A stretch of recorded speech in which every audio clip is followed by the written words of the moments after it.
Last time, we tried to get acquainted with some general characteristics of existential philosophy, which I described as not so much a position, a system, as a focus of interest. Philosophizing about human existence, self-conscious existence in a broken world. And the first example of that, historically, Søren Kierkegaard, himself a very earnest Christian, Lutheran, theologically very orthodox. Kierkegaard is perhaps most significant for the distinction that he draws between the two paths, as he calls it, two paths to becoming a Christian, the objective and the subjective. Where the objective path, whether it be a path of natural theology or of historical evidences, whatever, always seems to be incomplete because there are always some unanswered questions that cause one to defer decision. In fact, the very nature of what Christianity is about, what Christianity affirms, is such that Kierkegaard finds it hard to think how the objective path could actually get to it with demonstrative proofs. However would you prove from neutral premises the reality of the incarnation? Something as historically unique as that. There are no empirical general laws about human nature and history to be premises for which you could do such a thing, you see. And so he finds himself saying, we are confronted by the unknown. By the unknown, and the translations always capitalize it. The unknown. And you get the feeling that that phrase, the unknown, he is echoing Paul's speech at Athens. You remember in Acts 17, where amidst all of the altars and temples of ancient Greece, Paul stands and said he's going to declare the unknown God. Him declare I do. The point being that what is unknown by natural theology, what cannot be demonstrated by historical evidence, though it can be attested by historical testimony, you see, that's what Christianity is about. And as a result, confronted by the unknown, the best we can do is to express the unknown in the form of a paradox. A paradox. Literally, a paradox is one that seems contrary to what normally would appear possible, such that the eternal is now appeared in time. That sort of thing. Kierkegaard's Hegelian background, I think, is such that a paradox involves very often, I don't know that this is the way he uses the term all the time, but very often a paradox involves thesis and antithesis, but no synthesis that we can conceptualize. You see? You can say of the incarnate Christ that he is the eternal God, here in time. If you like, he's God, he's man. Thesis, antithesis. But how do you get the two together in one concept? Now, I say Kierkegaard was a Lutheran, and particularly for Lutheran theology, that's a problem. Because on the doctrine of the incarnation, the Lutheran theology tends to say that the divine attributes and the human attributes don't interpenetrate. So you can't define the unity of the two persons in terms of the interpenetration of the attributes. Reformed theology talks of the interpenetration of the attributes. So you begin to conceptualize the unity that way. Some of you may be familiar with the Westminster Catechism, Reformed Catechism, which speaks of God as a spirit, infinite in wisdom, goodness, love, and power, attributes. Man as a spirit, finite in wisdom, goodness, love, and power. Oh, you see, the same attributes. Infinite in one, finite in the other, and so they can meet, and you can conceptualize the unity. You see. But with Lutheran theology, that's extremely difficult. And so I sometimes wonder if Kierkegaard would have tried paradox if he'd been a good Presbyterian instead of a Lutheran. You'll see, because of that theological difference. Or whether he might have said, well, we know in part, we see in part, rather than simply crying paradox. But in any case, what from the objective standpoint, in terms of the objective logical path, we know of the unknown, appears paradoxical. And the response, therefore, that's elicited subjectively, the subjective response, is a response to paradox about the unknown. You see. And it's that he dwells on. One response might be absurd, echoing, if you will, Tertullian. You remember Tertullian's famous dictum about the incarnation? They say it's absurd. All right, I guess I believe what's absurd. Credo qui absurdum est, referring to the Gnostics, who thought it was irrational. Then he goes on to argue it's not absurd. Granted, if you have the goodness of matter, it's not absurd. But the echo here in the word absurd is pretty evident. However, whatever one says about it in terms of the rationality, obviously what we have in the objective path is what Kant called a limiting concept. Now, Kant uses that phrase. Sounds like Kant had taken a history of philosophy. Sounds like Kierkegaard had taken a history of philosophy course or something. He uses that phrase, a limiting concept, drawn from Kant. That is to say that for Kant, a limiting concept has to do with the phenomenal. You see, so that we try to conceptualize what would complete our understanding of the phenomena. And the concept of God we come up with is in a limiting concept that we adduce, postulate, as a matter of belief, in order to round up the picture. A limiting concept. Says Kierkegaard, all we have about the Christ who appears in the flesh, you see, I stress appears to catch the phenomenal note, about the Christ who appears, what we have really is a limiting concept. the incarnation. Historical reality, but we can't conceptualize what it really is. That it is clear.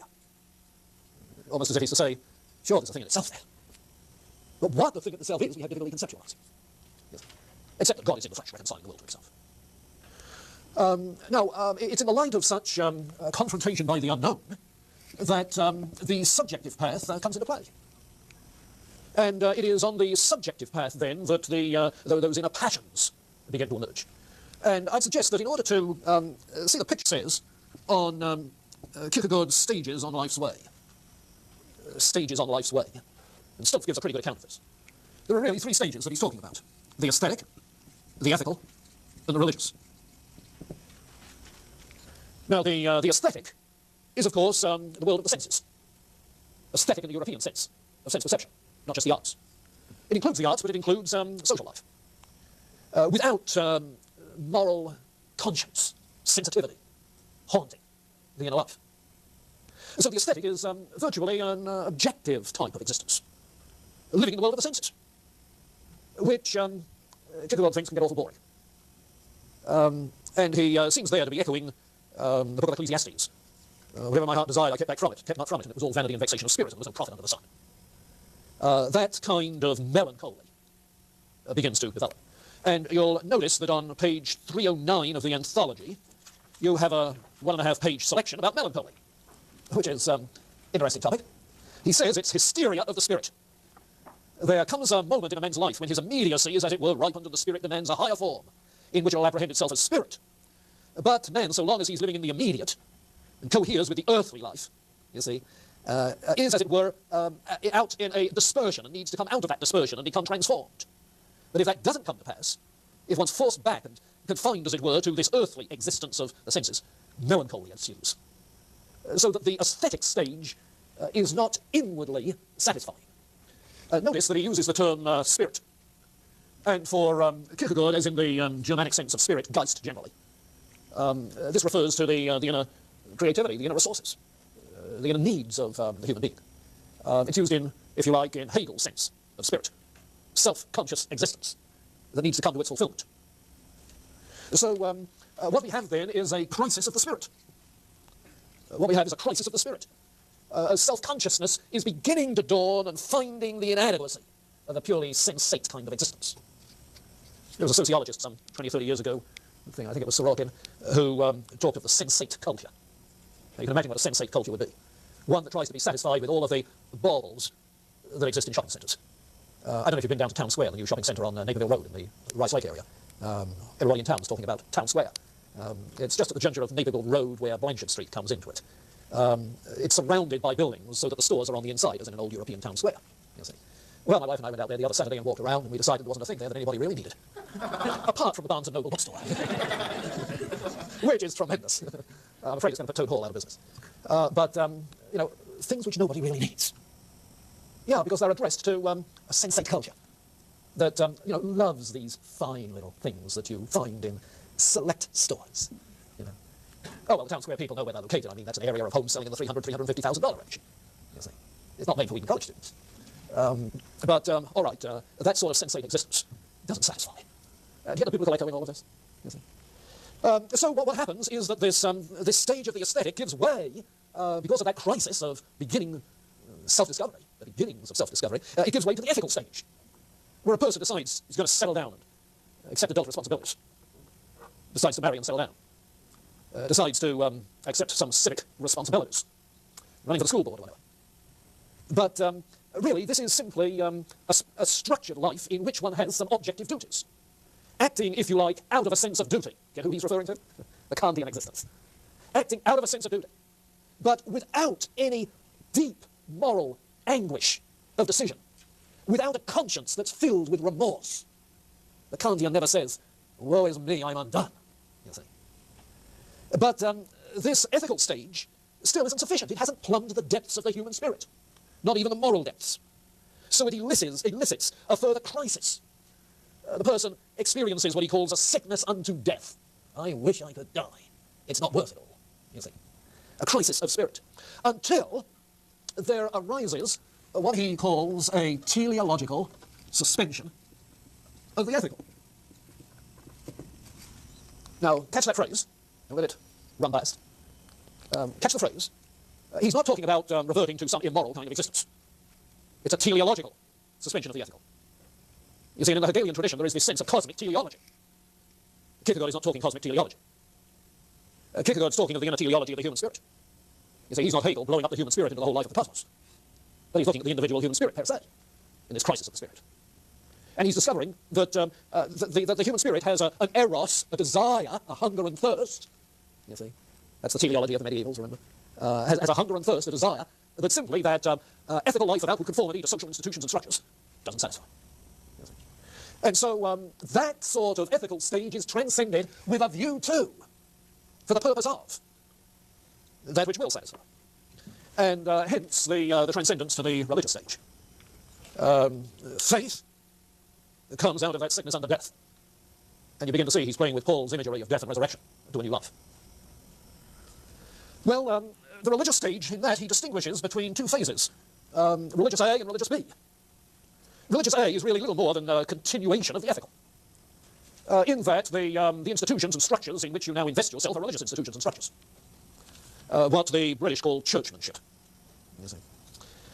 But it's religion B which really is the vital kind of spiritual life. That's where the crisis of the spirit is finally fulfilled, satisfied, completed. Where one's self-consciousness before God is to the fore. So that in this religious self-consciousness, sin, one's own status before God, becomes most real. And we're confronted with the incarnation of the eternal God. And the response is that passion, which we call faith, love. And he writes extensively about those two passions. Now, in the fact that he calls them passions, be careful to keep that term in its historical setting rather than in 20th century English idiom, let alone American idiom. In American idiom, I guess, the word passion connotes the wildest of the X-rated movies. That's not Kierkegaard. The term passion here is reference, of course, to 18th century psychology, where Hume's discussion of the psychological proclivities, the proclivities of the soul, as distinct from reason, are called passions. There are strong passions, there are weak passions. Passions are emotions, dispositions, attitudes. It's the non-cognitive dimension of the inner life of the human spirit. So the word passion is simply saying that this is out of the very heart of one's inner being that faith responds, that love embraces, so forth. And what he's talking about, obviously, is genuine Christian faith in response to Jesus Christ. One of the things which I think brings this sort of thing also into focus is a piece that he has that's not exactly on this topic, but related to it. There is an edition of his book, The Present Age, in the paperback series by Harper and Row, Harper Torch Books, The Present Age. The title piece in that book, The Present Age, the title piece is his indictment of the Enlightenment, where the emphasis is on the objective path.